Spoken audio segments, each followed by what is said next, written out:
Now, I don't know if in between the last chapter and this chapter any butt licking actually happens. All I can go is by the context clues and evidence that the chapter gives me, and I know that Denji was tied to a chair locked in some basement at the end of the last chapter, offered that to Yoshida, and the beginning of this chapter, they're out sitting at a table in public. So, take with that what you will. No, but this really was a short chapter of Chainsaw Man once again, and even though it was pretty dialogue heavy, it kind of read through very, very quickly. But I think we have the beginning building blocks of where this story could potentially be going from this point forward, and maybe what the agenda of Yoshida is, and if it is connected to famine at all, or if they are, kind of working together, or if they're not working together, if they both are wanting to achieve the same goals of stopping this oncoming apocalypse, but doing it for different reasons.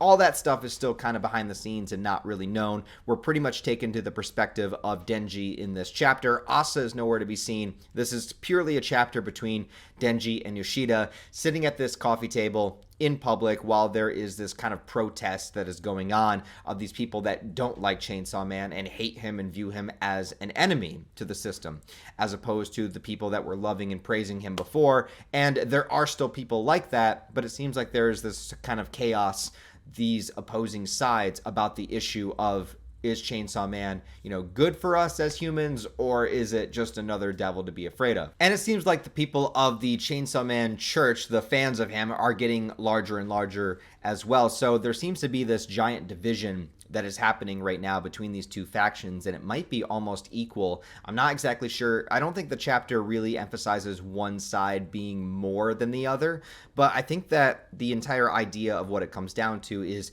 changing the public perception of Chainsaw Man. And I think that that also plays into why Yoshida tells Denji this ultimatum of, you will never again transform into Chainsaw Man, and if you do, we will kill Nayuta. That is essentially what it boils down to be. I also think it's interesting from a storytelling perspective that you're laying down two choices for Denji, like one side against the other side, which would be worse, while at the same time you have the side of the Chainsaw Man fans versus the people that don't like him, kind of actually literally fighting in the streets against each other. So you have these two opposing forces along with these two choices that Denji has to make. And I keep thinking, what does this mean for Yoshida? So if we look at all of the pieces on the chessboard right now, and we look at the fact that Yoshida doesn't want Denji to become Chainsaw Man ever again.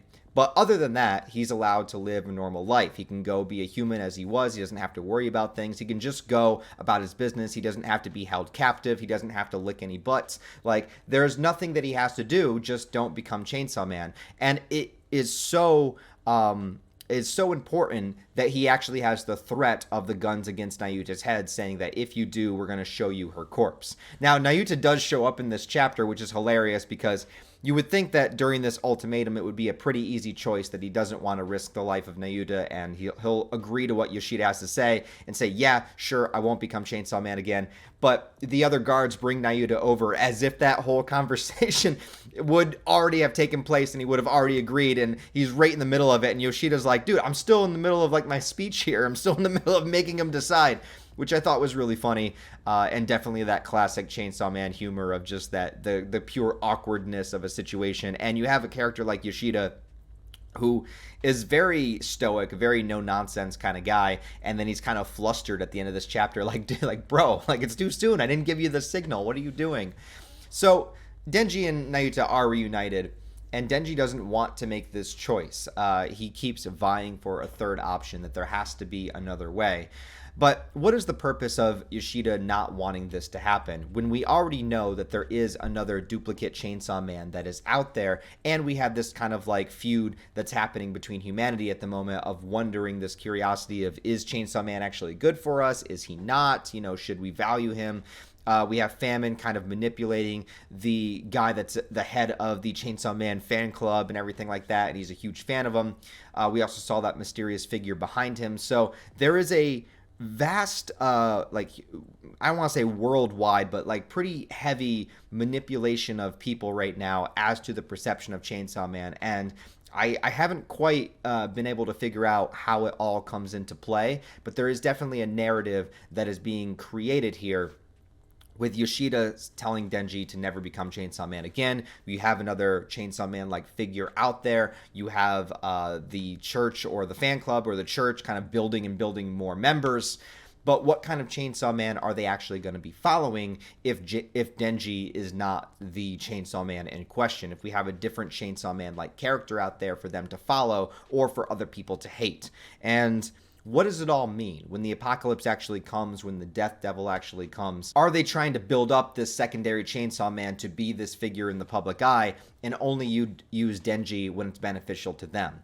Now, it seems like that if Yoshida could just kill Denji and then the other Chainsaw Man would take his place, well, he would have done that. But he probably can't kill Denji because he needs Chainsaw Man's actual ability to kind of consume, whatever that ultimate fear is. Remember, in the aquarium, he asked, do you think it would be possible to eat death? And what would that mean? What would happen to the world if that happened? So clearly, he needs Denji alive for a reason, and it could be that he's trying to keep him away until the Death Devil actually shows itself and then ultimately utilize him. While at the same time, there's all this other shit happening in the background about the public perception of him. So I don't know. I feel like all the pieces are there. I just can't quite put them together into what the structure would be of how they would be used, And it seemed like this was the ace in the whole idea. It's like, well, if we can't put Denji away until we need him, we'll just make it so that he can't become Chainsaw Man. So how do we do that? Well, we'll threaten Nayuta. Seems to be the only person he really cares about. It's the person that he's taking care of, kind of like his own daughter at this point. So we'll just threaten her. But that didn't work either. So he refuses either option. He's like, you're not going to kill her, and I'm still going to be Chainsaw Man.